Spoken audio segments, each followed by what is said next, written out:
Hello friends, I hope आप सबकी तैयारी बहुत अच्छी चल रही होगी। आज हम पढ़ेंगे विद्यापति।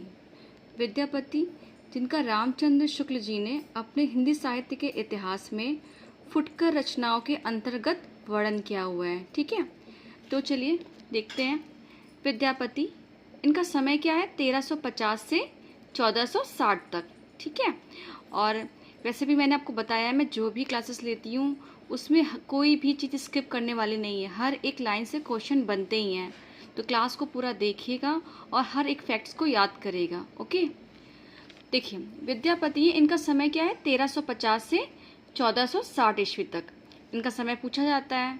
फिर हम क्या देखते हैं? देखिए विद्यापति, यहाँ से इनको हम क्या समझेंगे? विद्यापति हैं यानी कि विद्या में बहुत पारंगत होंगे, तो विद्यापति से कनेक्ट करेंगे विस्पी। ठीक है, तो देखते हैं ये कहाँ इनका जन्म हुआ है।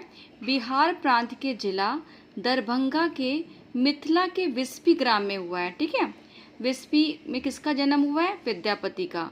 कहाँ पर है ये विस्पी? बिहार प्रांत के जिला दरभंगा के मिथिला के विस्पी ग्राम में हुआ है। ठीक है, अब ये विद्यापति हैं, विद्या में पारंगत हैं, तो इनके पिता भी तो बहुत ही महान होंगे।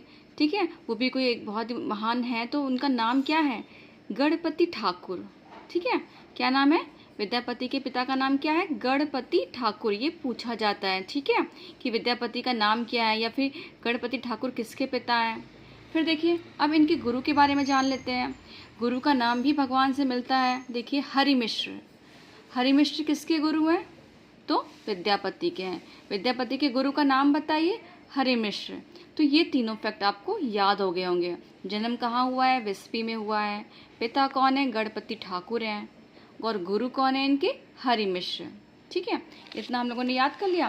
फिर हमें क्या याद करना है? देखिए, अब मैंने यही बताया कि ये विद्या के पति हैं, मतलब विद्या में पारंगत हैं, तो इन्हें संस्कृत, अपभ्रंश और मैथिली, ये तीनों भाषाओं का पूरा ज्ञान है। ठीक है, ये तीनों भाषाओं में पारंगत है। किसमें किसमें? संस्कृत, अपभ्रंश और मैथिली। ये बात क्लियर हो गई आपको? फिर देखिए, यहाँ पे देखिए हजारी प्रसाद द्विवेदी, इनको मैंने शॉर्ट फॉर्म में HPD लिख दिया है। हजारी प्रसाद द्विवेदी ने इन्हें क्या कहा है? श्रृंगार रस का सिद्ध वाक कवि।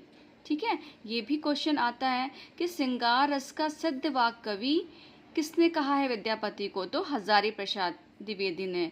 या फिर ये क्वेश्चन देखिए, मैंने यहाँ स्पेलिंग रॉन्ग कर दी है, ये श्रृंगार है। ठीक है, श्रृंगार रस का सिद्धवाक कवि कौन कहलाता है? तो विद्यापति। ठीक है, या फिर विद्यापति को श्रृंगार रस का सिद्धवाक कवि किसने कहा है? तो हजारी प्रसाद द्विवेदी ने। तो हम लोगों ने 5-6 फैक्ट याद कर लिए जो सारे के सारे एग्जाम में पूछे ही जाते हैं। अब देखिए, ये क्या थे? विद्यापति मूलतः शैव थे। ठीक है, क्या थे ये? शैव थे। ये भी आपको याद रखना है। अब देखिए, इनके उपनाम से भी क्वेश्चन आते हैं और इनको बहुत सारी उपाधि मिली हुई है। पंडित समाज ने इन्हें बहुत सारी उपाधि दी हुई है। देखिए, देख लेते हैं इनकी। देखिए, अभिनव जयदेव, कवि कंठहार, कवि रंजन। अब देखिए, इतने पारंगत हैं तो ऐसे ही नाम उनको दिए जाएंगे ना। अभिनव जयदेव, कवि कंठहार, कवि रंजन, मैथिल कोकिल। ये तो आपको याद ही होगा क्योंकि मैंने यहाँ बताया है कि ये इस भाषा में पारंगत हैं, तो ये नाम आप वहाँ से कनेक्ट कर लीजिएगा। ठीक है, अपरूप कवि, नव कवि शेखर, खेलन कवि।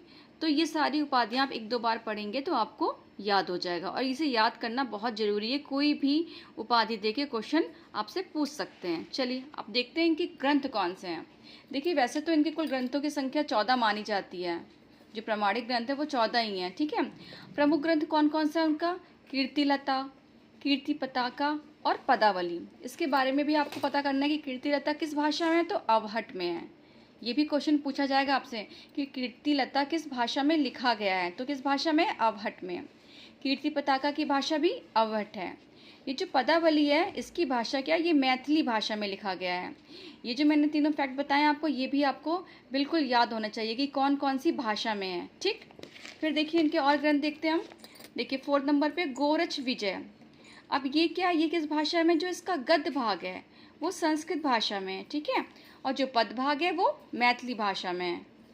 फिर देखिए मणिमंजरी, भू परिक्रमा, पुरुष परीक्षा, लिखनावली, दुर्गा भक्त तरंगड़ी, शैव सर्वस्व सार, गंगा वाक्यावली, दान वाक्यावली और विभाग सार, गया पतलक, और देखिए वर्ण कृत्य, व्यांडी भक्ति तरंगड़ी, दैत निर्णय।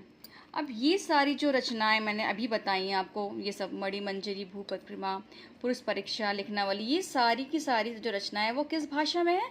संस्कृत में है। ठीक है, आपको ये भी याद क्लियर करके रखना है। ठीक है, इसको आप कैसे क्लियर करेंगे? पहले तो यहाँ पे आप जान लीजिएगा कि ये जो दो हैं ये अवहट में है, पदावली मैथिली में है, और गोरच विजय ये बताया जो मैंने गद्य भाग में है। बाकी जो भी रचनाएं मैंने इनकी बताई हैं वो सारी की सारी किस में है? संस्कृत में। ठीक है, तो वो पोर्शन जब आप याद कर लेंगे तो बाकी आपको क्लियर रहेगा कि बाकी तो संस्कृत में ही है।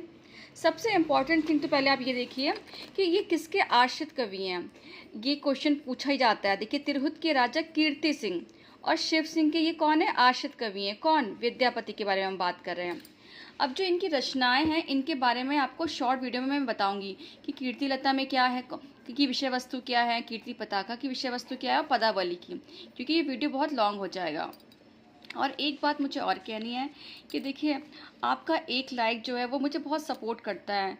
जब मैं देखती हूँ कि हाँ मेरे वीडियो में लाइक आ रहे हैं तो मुझे और अच्छा करने का मन करता है। ठीक है, तो वीडियो अगर आपको अच्छी लगी हो तो प्लीज़ लाइक करिएगा। मिलते हैं नेक्स्ट क्लास में।